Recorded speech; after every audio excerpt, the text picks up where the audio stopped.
जालन्यात पुन्हा एकदा रक्तरंजित संघर्ष. लहान मुलांच्या भांडणात 18 वर्षीय तरुणाचा मृत्यू.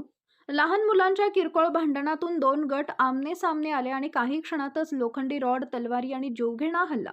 या थरारक घटनेत अवघ्या 18 वर्षाच्या तरुणाचा मृत्यू झाला असून तन्वीर अलीम खान आणि हुबा अलीम खान या दोन महिला गंभीर जखमी आहेत. जालना शहर हादरवणाऱ्या या घटनेचा हा सविस्तर अहवाल.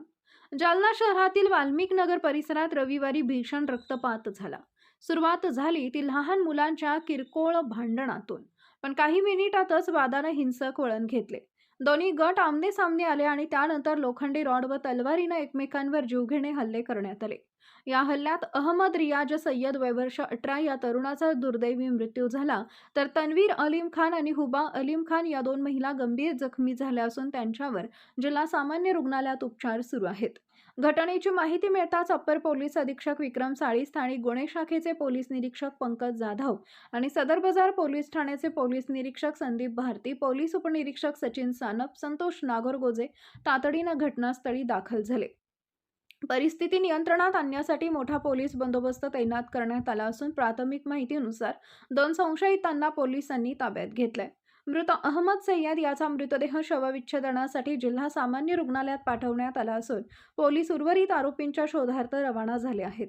केवळ लहान मुलांच्या भांडणातून एवढा मोठा रक्तपात, एका तरुणाचा जीव गेला, दोन महिला मृत्यूशी झुंज देत आहेत आणि संपूर्ण वाल्मिक नगर परिसरात भीतीचं वातावरण निर्माण झालंय. नेमकं या हल्ल्यामागचं कारण काय? आणखी किती जणांचा सहभाग आहे आणि पुढे पोलिसांची कारवाई काय होणार? या प्रकरणातील प्रत्येक अपडेट आम्ही सर्वप्रथम तुमच्यापर्यंत पोहोचवत राहू. आज हे वली मामूदरगाह सदर बाजार पोलीस स्टेशनच्या हद्दीमध्ये दोन फॅमिलीमध्ये वाद झाला लहान मुलांच्या खेळण्यावरून. त्यामध्ये सय्यद अहमद रियाज याचा खून करण्यात आला. या संदर्भात आम्ही आता दोन आरोपींना अटक केलेली आहे. घटनास्थळ आम्ही बघून आलो आता आणि जो मयत आहे तो हॉस्पिटलमध्ये, त्याचा इन्क्वेस्ट आणि पुढची कायदेशीर कारवाई चालू आहे. एकूण 3 आरोपी आहेत. 2 अटक. हे कारण प्रथमदर्शनी लहान मुलांचा वाद होता त्यांच्यामध्ये, त्याच्यामधून हे घटना घडलेली.